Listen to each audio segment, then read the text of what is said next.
Still do not see it on Facebook. Come on, Facebook. See it on All Facebook. right, there we go. Welcome back, everybody. It is Monday night, July 27th for those on our stream. For the rest of you, it'll probably be Tuesday, Wednesday, or whenever you listen. It is the IDP HeatSeekers pod and stream. I am your host, Brad Menendez. As always, back with me, I've got my boy Kraig Reith. How we doing, brother? Doing well. It was my day off. Got some stuff done, some competitive games of Uno tonight. It was a good day overall. Owning kids at Uno is always a good time. I cannot complain. After a week off from last week, getting back into the swing of things was a little slow going, but, we move forward. And always a pleasure to have with us the Paul Veldboom. How's it going, man? Excellent. Last night was pretty fun. If anyone's a good Call of Duty asset and they want to hop on with us, shoot us a message, man. We'll certainly play with you. We got a couple dubs last night. I mean, it makes walking in Monday morning into the office a little easier, even though that no one knows what you're talking about. It's okay. Your head's a little higher, your chest's a little puffed out.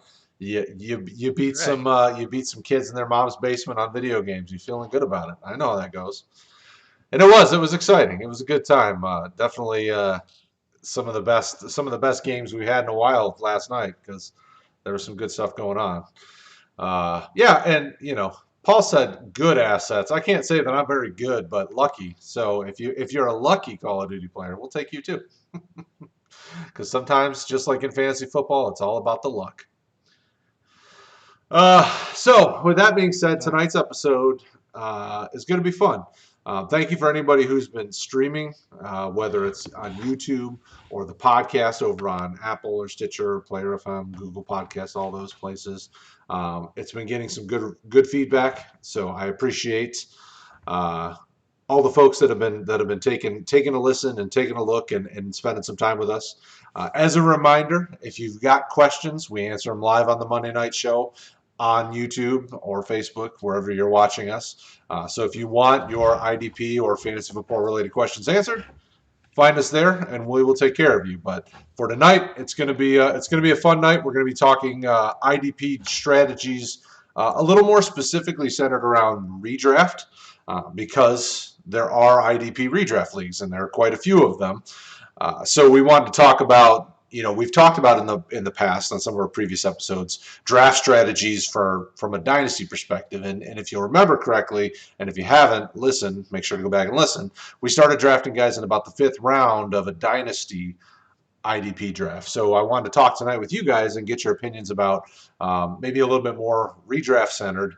Does that change your draft strategy and some of those things? But before we get into that, we've got some news and notes. For those that are living under a rock, we've got one of the best IDP assets in the game got traded this last weekend.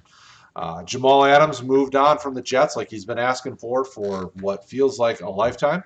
He is now with the Seattle Seahawks, creating what could be the new Legion of Boom.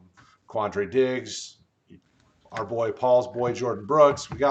We got an interesting defense shaping up there. Kraig, how do you feel about that move for NFL as well as for fantasy football? Well, I mean, it doesn't really move the needle a whole lot, I think, in terms of what's going to happen to the Jets this year for the real NFL. It certainly makes the Seahawks better on the field. The Seahawks are in a tough division, so if they want to be competing, they have to go out and have to get top tier talent to pair up with what they have on their offense, which ended up being pretty good last year. And on the Russell Wilson, as good as he's been consistently throughout his career, he's starting to get up there in years, and who knows how long he's going to end up playing there, as there have been rumblings the past few years of maybe the team moving on from him. So I think it's certainly a win-now move. It's a win-now team. In terms of fantasy for Adams himself, it doesn't move the needle a whole lot. I mean, if I had to guess, his stats will probably go down a little bit in the sense that he has a better set of defensive players around him. So it'll be a little bit less opportunity, but I still wouldn't see him. Most people have him as their DB1, and I think that's fair. I don't think that changes, and I don't think it really moves him.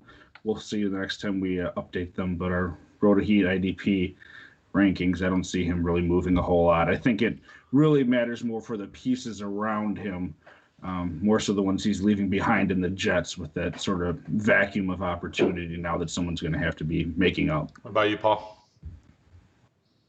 I don't think the ceiling's as high, just because I don't think that Seattle's going to be on defense as often as the Jets would, but it solidifies the floor just from hey, he's not with the Jets, and he's with one of the others.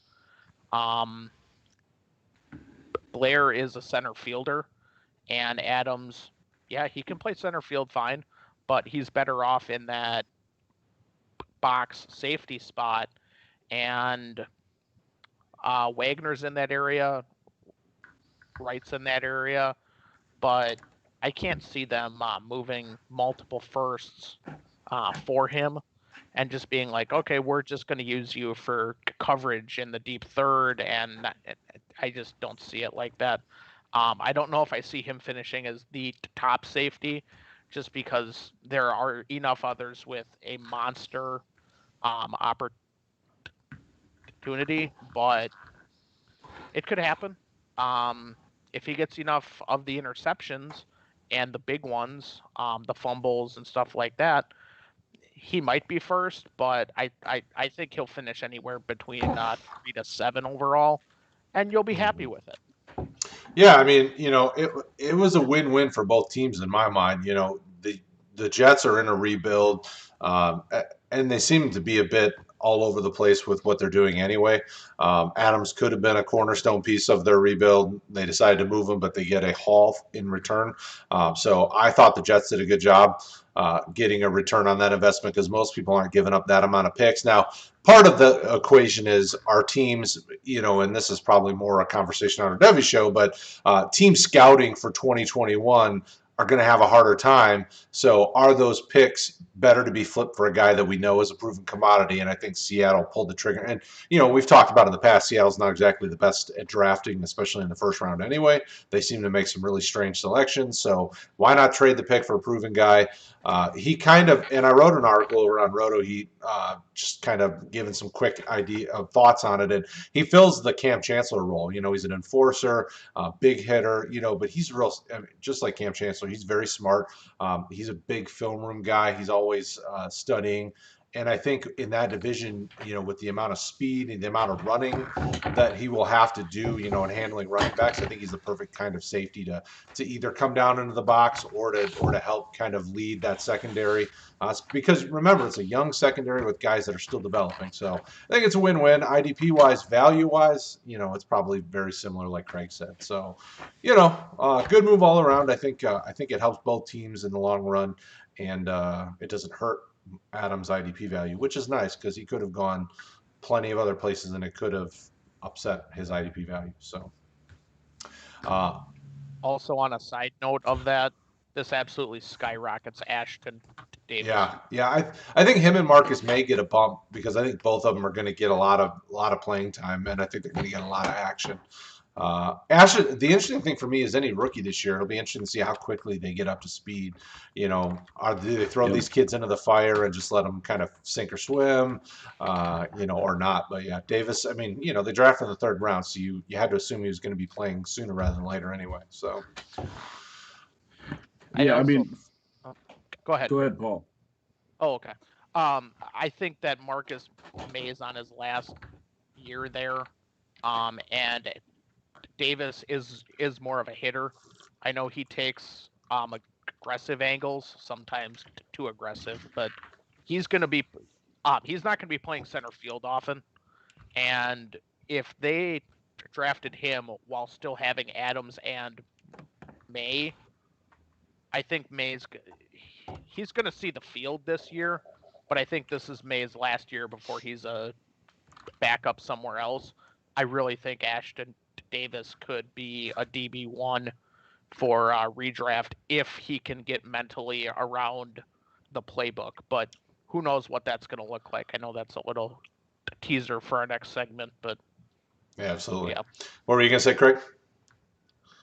I think Davis is more of a play for next year. I mean, if you look at it, like Paul said, May hasn't shown a whole lot, and I don't imagine with May having started quite a bit there that Davis is just going to come in as a rookie without a whole lot of time in camp and take that over. And the other side of it, McDougald, who they got in the trade for Adams, he's a free agent too.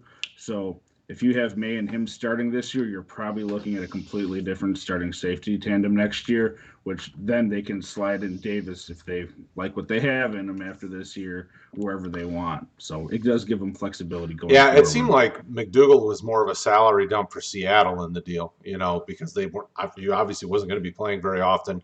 And he was 1 year left on the deal. He's hitting 30. I think he's either 29 or 30 already.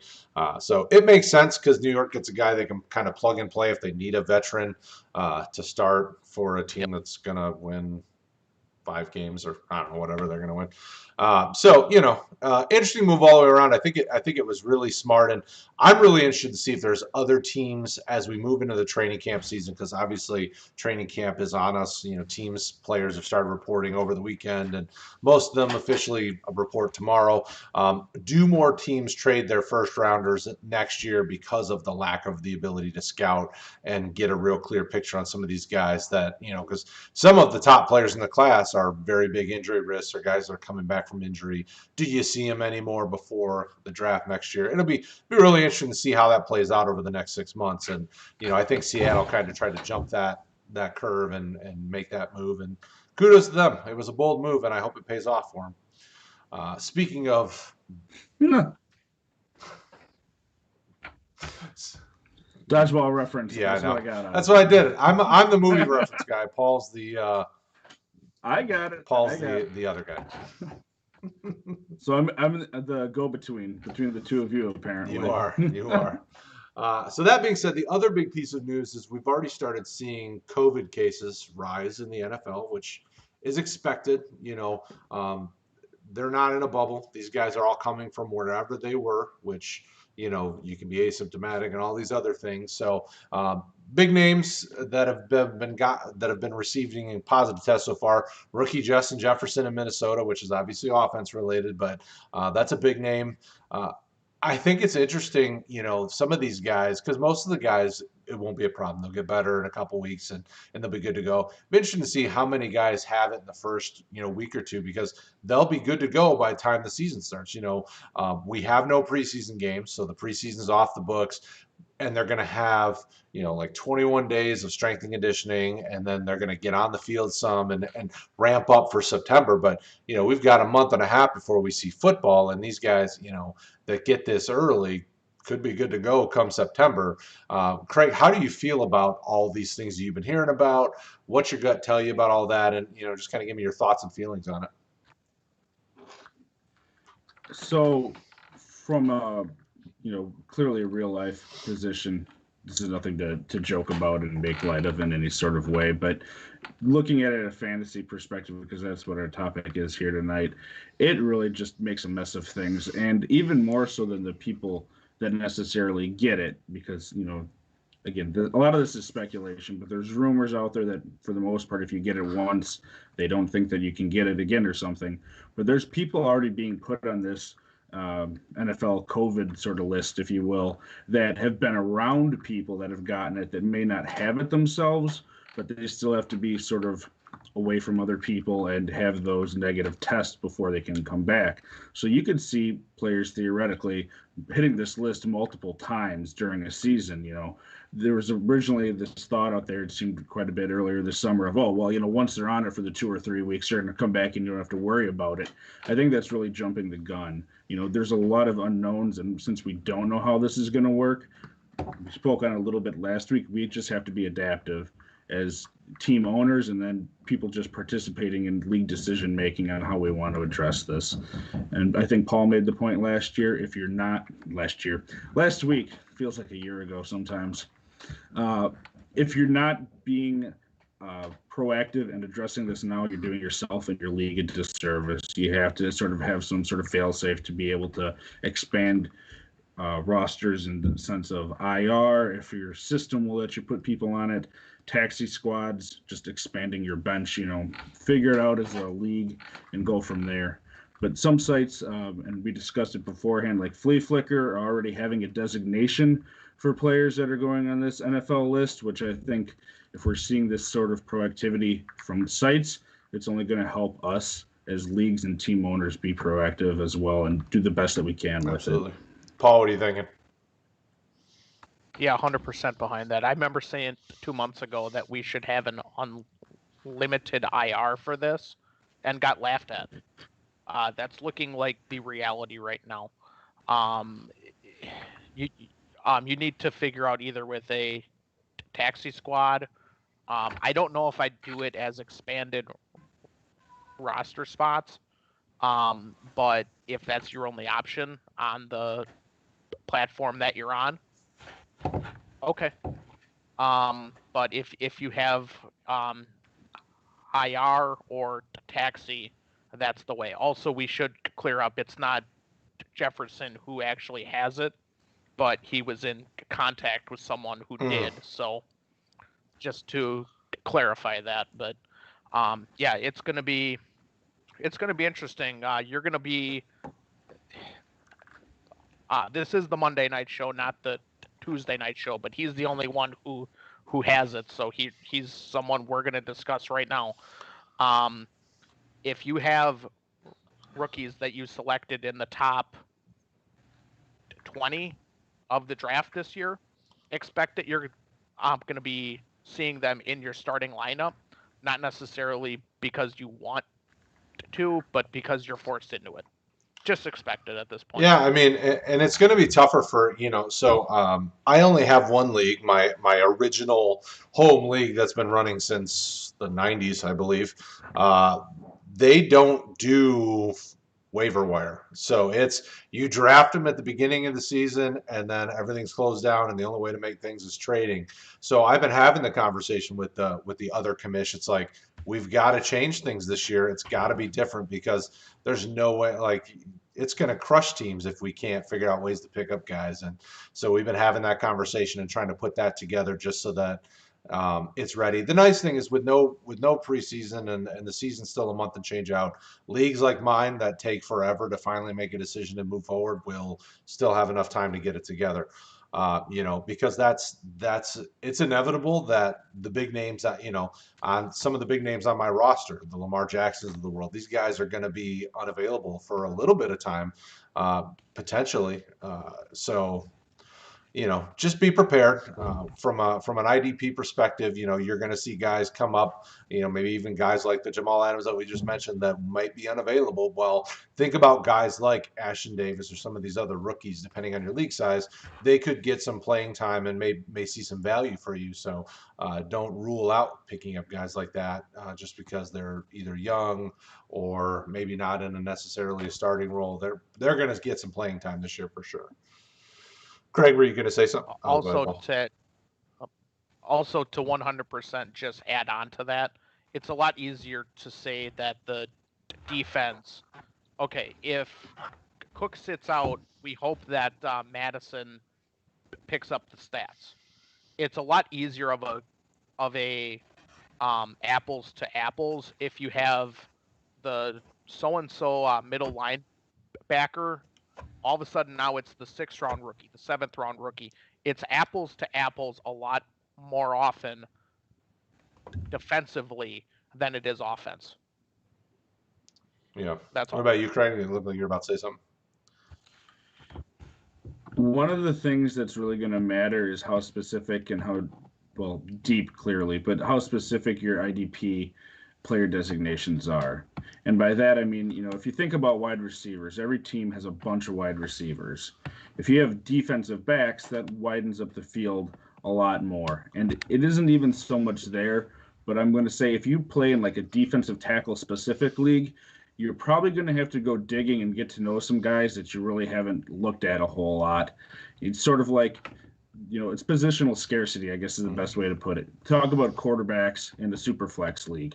You might be starting Robert Griffin for 2 weeks if Lamar Jackson goes out or something, whereas you might not even think to have it. So I know handcuffing is a very divisive topic, and it really isn't something that comes up a whole lot in the IDP world, but be thinking about looking at depth charts and getting to know some of these guys if your league is very specific that you haven't looked at before, in the event that Aaron Donald is out. All right, who's the next man up? That sort of situation. Yeah, this year is going to be big for that. You're going to have to be prepared and agile enough to swoop up, and it goes both ways. Swoop up guys to support your players in times of emergency, and throw a little button hook into the next guy and take his player because he just lost his starter. I mean, it's going to be the way it goes. If you want to win this year, you're going to have to be on top of your league and be on top of your team and know who's the next man up for the different players and jump all over them. So absolutely good stuff, guys. So that is all the news and notes of value this evening or today. The topic at hand. So when we're talking about the shows and we're putting these in order, I wanted to make sure we touched on the redraft side of IDP, because there are plenty of redraft IDP leagues. So drafted 1 year, next year you redraft your team over again. The conversation I wanted to have, and it may be very similar to in a dynasty aspect, but what do you guys think about your draft strategy? Do you handle things differently when you're redrafting as opposed to drafting a dynasty league? That's the conversation I want to have today, and I just kind of want to frame it a little bit because IDP redraft is probably going to be different than dynasty. It's because you're on a 1 year kind of rinse and repeat cycle. It doesn't have to be grabbing the young hot name because in 3 years he's going to be a LB1 or a safety one or something. So I want to have that conversation. I'm going to start it with you, Kraig, and kind of see where the topic goes and see where it takes it. But let's get your thoughts on doing a redraft and from the IDP side of things, and and what that looks like for you. So the first big difference that I see between dynasty and redraft is that usually in any of the leagues that I've been in, whether just offense or IDP leagues, is your benches are a lot shorter. You have a lot more robust waiver wire. And that you have to take into account because you're not going to be stashing the young bucks necessarily, kind of like you alluded to going into this. You're going to want to find guys, generally for me, that have either shown a lot at the end of the previous season leading into this once they got into a role, or have shown consistency throughout their career. I don't like to gamble so much in redraft leagues and all right, I think this guy's going to break out and turn out to be awesome. I look for more of that consistency up front with guys that have shown the ability to do that. And on that note, while I said I generally see redraft leagues having shorter benches, like we just talked about, not to continue on the point too much, I would look at talking to your commissioner if it's something that's been going on for a few years and you just keep redrafting, expanding those benches a little bit. I don't think it's a bad conversation to have in any league, and I know redraft leagues usually aren't as open to that sort of thing, but I really think this year specifically, it's worth having that conversation. But the big difference for me, like I said initially, from redraft to dynasty is what you look for. You're not going to be looking for, someone like Xavier McKinney might not necessarily be a guy that you're going to want to be taking early on, where in a dynasty league, because he has that production you've seen in college, he's fitting into a nice role in the Giants. You're just like, all right, I could take this guy and be set long term. You might not be looking at him at that spot. You might be looking at someone like a Harrison Smith, perhaps, someone that, hey, he's been there, he's shown he can do that. You only need him for that year. So that's the starting difference. Okay, so question back to you then. So what is your recommendation for bench sizes or roster sizes as a whole for an IDP redraft league? Now, obviously, that's not taking into account of starting positions and things like that. But as you said, expanding it, what do you think that needs to look like this year and beyond? Usually what I've seen in redraft leagues is a 1-to-1 ratio for defense. If you have 6 defensive starters, you usually have something like up to 6 bench spots. And I'm not saying go whole hog and double that like you might see in a dynasty league. But, if you can find that sort of happy medium where you up at a few spots, or, in the event that they aren't up for that, if you're able to use COVID designation or IR designation or throw in a taxi squad, might not be something they thought about previously, but having that flexibility. If you're not able to do those sort of things, I think upping it by another half or so. So, if you normally have 6 bench for your defense, you're not going to full 6, but you're looking at 8, 9, 10, another couple spots added on there, just the way you have that sort of fail safe. It's not going to completely deplete your rosters unless, you're in like a 24-team league or something. But it's just going to give owners a little flexibility of like, all right, Harrison Smith, he's on this list for 2 to 3 weeks. Do I drop him and then have to take my chances on waivers, or am I able to keep him because I drafted him at this certain spot and hang on to him? It doesn't give you that sort of Sophie's choice that you see a lot in redraft leagues. Okay. Paul. Redraft leagues, I've seen a lot shallower benches. I've seen about 6 for offense and let's say 3 for defense. I don't have many redraft leagues just as is, much less defense, because IDP is usually you're into it pretty hard, so you're probably playing defense. But from a 20 perspective, yeah, the same thing. Just expand rosters. You don't want Daniil Hunter, who gets it week 1, and you go, well, should I really hold on to him to week 2, 3, 5, whatever it is? You don't want that. I don't want to be the owner who is in that spot. I don't want to be playing someone who's in that spot. Just expand rosters. It's not that hard. And I thought this would be a good time to have this conversation because Kraig and I will start drafting in 3 or 4 days a IDP Guys Invitational, which is a 1-year league, basically a redraft format, full IDP. Having the conversation about not only what good strategies are, but I thought Kraig brought up a good idea about expanding the rosters, because 2020 is going to be, I don't know that this is going to go away quickly. So 2020 could be the framework for how we handle the league for the next few years until this really gets under control. Obviously not going to go into crazy history lessons, but you think about the last time we had a major pandemic, it took multiple years to really kind of get the world's head around it, get things into place, get vaccines and things like that, and move forward. So, this may be something that you're going to have to use for a couple of years. So squaring it away now and getting it all set up and making sure you guys are comfortable with it, you and your league owners, will make it a lot easier moving into 2021 and beyond. So that being said, let's get to the nitty-gritty of the drafting side of it. So we talked about in dynasties, we started taking guys around kind of the 5th round. It was the sweet spot for us when we started taking the big names, the Darius Leonards and people like that. In a redraft, how do you guys handle player acquisitions on the defensive side? Do you start drafting them earlier, like round 5, or do you push it back a little bit further? Paul, I'll start with you this time. As far as a top of the order, I'm not going to end up as the first one who selects defense, but I am going to end up with one of Leonard, one of the Bosas, Hunter. I know I ragged on him last week, but from this year perspective, he should be all right still. Garrett, I'm going to end up with one of the top 3 or 4 edge rushers or Leonard, and just hope that it works out. IDP changes much more than the offense.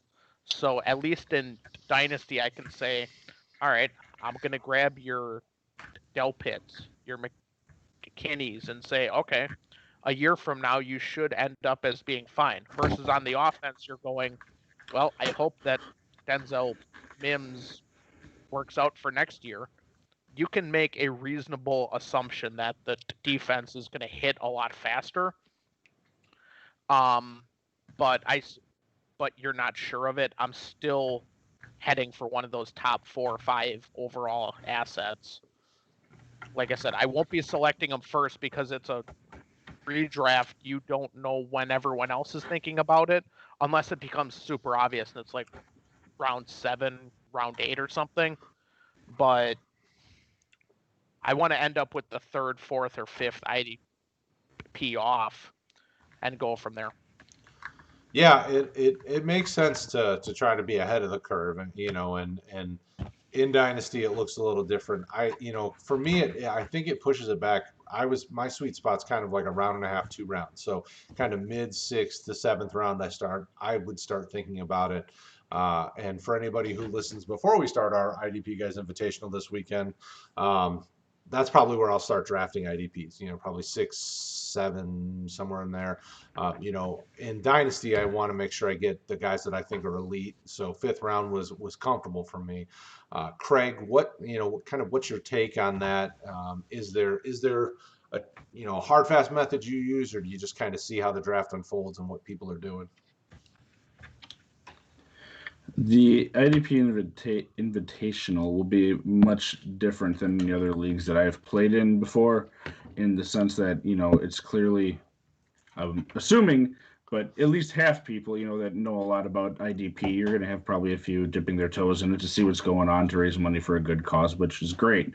But a lot of the leagues that I play in, and especially the redraft ones, you're not having as well-versed owners in IDP in general. They're going to know the top few names, the big names that you hear about, and, just even looking at that list the day they're drafting, like, oh, I've heard of this guy, someone like Harrison Smith that might not be at the very top, but, I know that guy, he's been to Pro Bowls and stuff, I'm going to take him because he's good. I tend to wait longer, and I guess this kind of falls back into even how it is for Dynasty for me. I usually wait longer than most people because I feel confident in myself to be able to find guys on waivers later that are going to be able to produce. And I haven't tested it this year, but I think this year I'd be even more comfortable doing that, in the sense that there's going to be so much chaos and turmoil. I feel if you are confident in your own abilities, you're going to be able to get guys later on waiver wires and stuff that are going to produce because of this fluid situation with the COVID, that you can probably push back drafting guys later in the draft than you normally would. So, if you're looking at maybe around 6.5, 7, like you said, maybe push it back to 9 or so. So I have a little bit different take on it, but that's largely based on your competition. Paul. Yeah, I'm 100% behind that. Also, there are a lot of guys who take name. I just want one of the top edge rushers, and once I get that, yeah, I'll take LB 16 and LB 20, and feel I'm doing fine with it. The defensive backs are the same. Would I like Adams? Yeah, sure. I'm a James fan. He's a solid player. Someone's going to be selecting them too early for me. I want one of the top 3-4 edge rushers. Throw in Cameron Jordan into there also. But other than that, yeah, I'm behind that philosophy. It's do you know what you're looking at, or did you read the name and select off of that? Right. Yeah, and for the IDP guys invitational that Kraig and I were talking about, make sure you check out Roto Heat and at Roto Heat Fantasy, because I'll be making sure to share the draft updates and a link to the league to see, so you can see kind of how Kraig and I are drafting our teams, so that you can just see how we do things. It'll be a fun time, and it is for a great cause. Autism is nothing to joke around about. So it'll be fun. It'll be interesting, and it definitely is much different than any other IDP redraft I've ever done, just because there's so many probably very well qualified individuals taking part in it. And the interesting thing to me is I tend to, depending on if it's a redraft that I do with people local, so My wife is the head of accounting at the place she's at, and she's always kind of been a head of accounting type person. The place she was at before, a bunch of guys there did fantasy football, so these are all Indianapolis guys. Well, they all drafted Colts defensive players in this IDP redraft, and I'm like, I'll take these guys that are better, So I noticed that depending on the skill level, some guys go with their hometown guys because they know them, and you can see that as an advantage if you're versed on on the defensive side. So I always try to look for whatever advantage I can that is a proper legal advantage when it comes to drafting and building your fantasy roster. Don't be a jerk. Don't break rule number 1 in the Roto Heat Facebook community that Paul's an admin of. Don't be that guy. Don't be a jerk. But there's. Oh, Matt, you got to make me. So, it's interesting. It's definitely when it comes to redrafting, I think the waiver wire is kind of a critical area because there always inevitably seems to be guys that pop off, and if you can get them, that can change the tides of your season. You can go from being a team that is playoff bound, or maybe even not even kind of fringe, to being a playoff contender, and maybe even a deep run guy if you grab a couple of key waiver wire guys. So just be mindful and don't think it's over if you do a crappy draft, because it's inevitable that you'll pick a couple guys that at the end of the year you look back and you're like, why did I pick that guy at that point? So go ahead, Paul. Also on the redraft front, I'm more willing to take shots on guys who are hurt. On the offensive side, hey, if Geis he can't get healthy, you kind of have to hold him because you feel that you should. Now, granted, I'm a fan of his, and I'm saying this, you should hold him because you should. But on the defensive side, guys like J.J. Watt, getting injured guys a day late, yeah, that's always the risk. But at least you don't have to hold them when it gets tough out there. And Watt, he's from Wisconsin, and some guys from Wisconsin just have never learned that lesson. Good point, Paul. And that's your one per show, everybody. Right there. Have a drink if you're drinking, everyone. Please comment. But it's a valid one. I mean, it's a very good point, because that's something we brought up last week, or I specifically brought up last week in regards to J.J. Watt, where I thought we had him probably ranked too high based on how he's performed. Situation like this, you're able to cut bait. You're not saddled with him if you take him too high for multiple years, in the sense that, well, he probably should be rostered, but you really don't want him, and are you going to get fair value for him? If he's just not doing well, or if he gets hurt, cut bait and move on. It's not going to haunt you down the road in that sense. In redraft, I'm very quick to churn the roster. If I don't think a guy's working out, don't be afraid to drop and move on. Because you have to be bold and make some big moves to try to get to the ship. It's just the way it is. So if there's guys out there that are really performing at a high level that you can get, don't be afraid to do it. Are there other in-season strategies that you guys look to do? Are there, as we get to the end of the episode, are there other redraft strategies that you like to try to use, or things that you look out for? Paul, I'll start with you. Know who you are. If you have an offense that's absolutely humming, Todd Davis is not sexy, but he's got a solid floor. If your offense is hit or miss, maybe you need someone that needs an interception. I'd rather go out swinging than looking at it. I'm not saying you should have Will Fuller and Minka Fitzpatrick, but if you have one, having the other, it might help you a little bit more. But just know who you are and what you're looking for. Okay. Kraig, what about you? If you have the roster space to do so on the defensive side of it, especially as you get towards the end of the season when injuries have taken their toll, there's more people out, you have a playoff picture for the NFL playoffs that is more in line, and if it's looking like you're going to have guys that may sit, I do start looking at matchups down the road in terms of, all right, I'm looking at this guy on waivers. The teams that he's playing around the time of my league's playoffs don't give up a lot of points to safeties. I'm probably going to look at someone else. I know that can burn you, and that's not a complete fail-safe for getting stuff done correctly in the playoffs, but I do look at that more in redraft because, like Paul said, sometimes you just need in the playoffs to get that extra boost, and looking at matchups and who's playing who never hurts. Absolutely. As long as you're looking at it. I mean, like I said, it can come back to bite you, but I think it's worth looking at, and I think a lot of people, look at their stud in week 15 and like, oh, why did he put up 3 points? Well, he played half a game or a quarter because their team wasn't playing a whole lot, and if you aren't cognizant of that, it can lose you the game. Absolutely. Yeah, go ahead, Paul. Or on the other end of that, are you against somebody who's an all-pro tackle?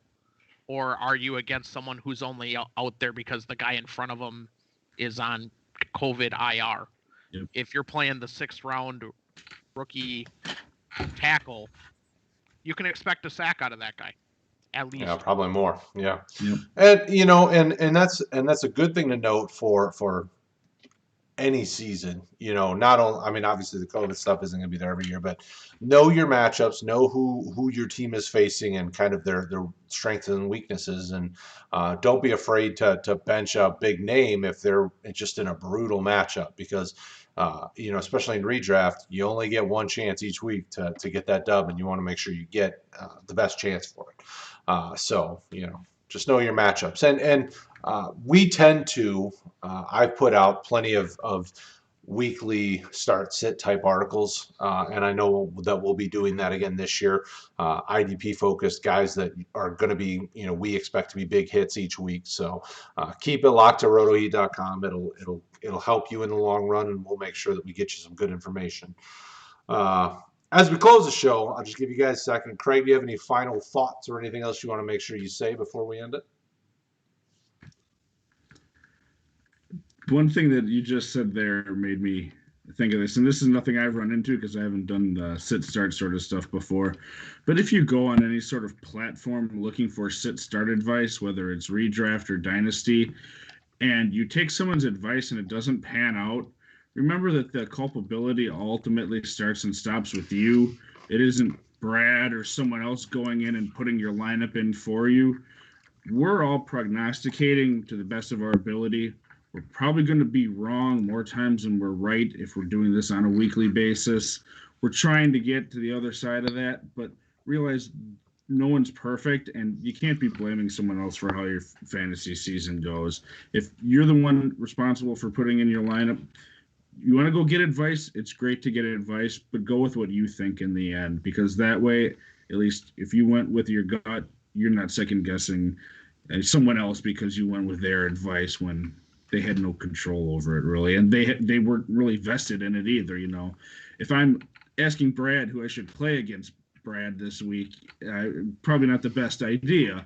But if you're Paul talking to Brad about a lineup in some other league that he's not in, there's really no reason for Brad to be intentional. Well, maybe Brad sabotaging Paul isn't the best example, but you get where I'm going with it. So make sure that you're responsible for your own choices here in any league. Yeah, anymore I'm in so many leagues, I wouldn't know if he was talking about a matchup I'm facing him in anyway. That's a tough thing. Perfect example is I use sit starts all the time for like kickers in redraft leagues that I'm in, because I don't pay any attention. I don't do research on kickers very often. So I will kind of scour the internet and get statistics. And the thing I like about different reading different people's start sit advice is that, the guy, you can tell the guys that do their research and do their homework because they back it up with good, solid information. That's one of the things that I would recommend if you're going to read other people's content is, make sure they have reasons why, not just, my gut tells me this guy's going to do well. Well, I don't care what your gut says. I want to know why you think, give me some facts, this guy tends to not perform well against speed rushers off the edge, or this guy can't handle a bull move, or, or something like that. I mean, give me something that makes sense. So, and I'm not saying to look anywhere else. RotoHeat.com has everything you need, so nobody else is going to need to look anywhere else. That's on you. Paul, any other final thoughts as we put a bow on this package? No, I'll get behind that. Don't blame anyone else. I mean, I'll give a shameless plug and then a knock right back. But tune in Sunday mornings for the DFS show. Yeah. 2 out of 3 weeks, or 3 out of 4, Rick's gonna sit there and go, "Oh man, we really stunk it up last week." But if that other week in there, he goes, "Hey guys, we won 1,000 last week and only lost 50 the weeks before."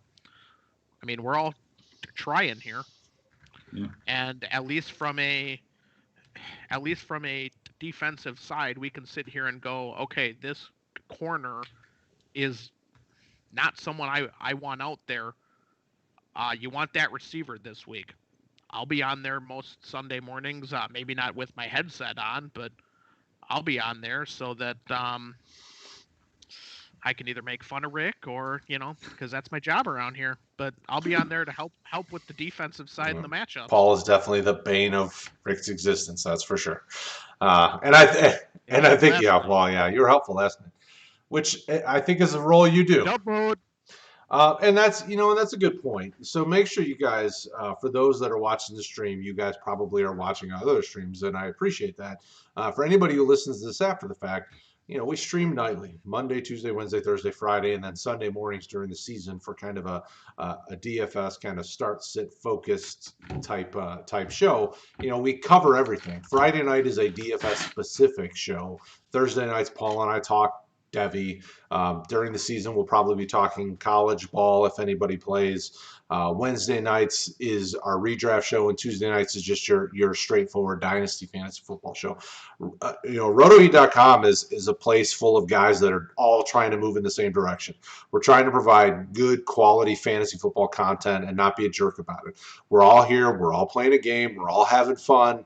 But in the end, we all want to help each other be successful and get the most enjoyment out of it. So I can't say that about a lot of fantasy sites that I've connected to over the years. Some of them want to make you feel like you're the dumbest guy in the room. We don't want that. We want you guys to have all the information and hopefully make the best decisions for your team and your league. So if you have questions, find us. You see Kraig and my Twitter handles at the bottom here. You can hit us up on Twitter. I get DMs every day from somebody asking questions, and I will answer them.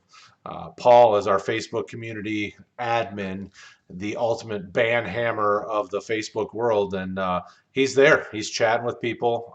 Kraig and I sometimes will pop in there as well. A lot of guys from the RotoHeat team, Jason and Rick and and all the guys, Sully and all the guys, they do that. They all jump on there and chit chat on Facebook or any of the other places. So make sure you check out Sully's 2 Cents podcast and all the other stuff. RotoHeat.com is the hub of all the amazing free and paid content. We do have Patreon. If you guys like what we're doing, we would love the support. We appreciate it. If you're on YouTube, like and subscribe. If you're listening on a podcast, hopefully you've already subscribed. And if you haven't, do it. So thank you guys again. I appreciate you guys hanging out. For those of you that are watching, Kraig and Paul, it is always a pleasure to spend my Monday nights chit-chatting with you gentlemen. Stay classy, and we will see you next week.